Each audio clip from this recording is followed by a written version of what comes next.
தஞ்சாவூர் மன்னர் ஆட்சி காலத்தில் கட்டப்பட்ட குளங்களில் ஒன்று தான் இந்த ஐயன் குளம். இந்த குளம் எங்கே இருக்குதுன்னு பார்த்தீங்கன்னா தஞ்சாவூர் மேலே வீதியில் இருக்குது. இந்த குளத்துல சுற்றி பார்த்தீங்கன்னா 4 திசையிலையுமே லைட்டிங் ஒர்க் வச்சுருப்பாங்க.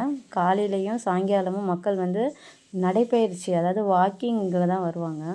இந்த குளத்துல தண்ணீர் வரத்து இப்போ கம்மியாக இருக்குது. குழந்தைங்கள்லாம் விளையாடுறதுக்கு தேவையான விளையாட்டு சாதனங்கள்லாம் பார்க்கிங் ஏரியா மாதிரி தனியாக வச்சுருப்பாங்க. இந்த குளம் பார்த்திங்கன்னா இப்போ கொஞ்சம் பராமரிப்பு இல்லாமல் இருக்கிற மாதிரி இருக்குது. ஒரே குப்பையாக இருக்குது. சாப்பிட்டுட்டு கவரு பாட்டில் எல்லாம் அங்கங்கே சைடில் கிடக்குது. குழந்தைங்கள்லாம் விளையாடும்போது காலில் குத்திருச்சு பாட்டில். சித்திக் விளையாடலையோ ஒரு பாட்டில் காலில் குத்திருச்சு. கொஞ்சம் பராமரிப்பு இல்லாமல் தான் இந்த குளம் இருக்கிற மாதிரி எனக்கு தோணுது. குளத்துக்குள்ளேயே பார்த்திங்கன்னா நிறைய குப்பை கிடக்கு. தண்ணி வந்து நடுப்புற தான் நல்லா கொஞ்சம் நீட்டாக இருக்கிற மாதிரி இருக்குது. 4 சைடும் பார்த்திங்கன்னா அவ்வளோ குப்பை கிடக்குது. கவரு, பாட்டில், டயரு என்னெல்லாமோ போட்டு வச்சுருக்காங்க போல். சுத்தமாக பராமரிப்பே இல்லாத மாதிரி இருக்குது இங்கே. ஆனால் நல்லா அமைதியாக இருக்குங்க இந்த பிளேஸு. ரொம்ப நல்லா இருக்குது. ஆனால் குழந்தைங்களும் தனியாக விளையாண்டுட்ருக்காங்க. நம்மளும் வாக்கிங் போகிற மாதிரி இருந்தால் வாக்கிங் போயிட்டு வரலாம். அவ்வளோ அமைதியாக இருக்குது. யாருக்கும் எந்த டிஸ்டர்பன்ஸும் இல்லாமல் இந்த ஏரியா இருக்குது. இந்த குளத்துக்குள்ளே என்டர் ஆனதுலேருந்தே சித்திக் விளாண்டுட்டு தான் இருந்தான். நான் வாக்கிங் போயிட்டு வந்தேன்.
இந்த பிளேஸ் எனக்கு ரொம்ப பிடிச்சிருந்தது. ஏன்னா ரொம்ப அமைதியாக இருந்தது. மைண்ட் ரிலாக்ஸ் பண்ணலாம் அப்படி இருந்தது.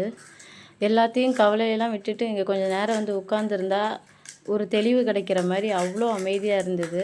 சுற்றி நல்ல காற்று, தண்ணி. இந்த இடமே அவ்வளோ அழகாக இருந்தது. எனக்கு ரொம்ப பர்சனலாக பிடிச்சிருந்தது.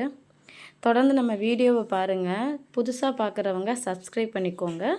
அடுத்த வீடியோவில் கண்டிப்பாக பார்க்கலாம். தேங்க்யூ.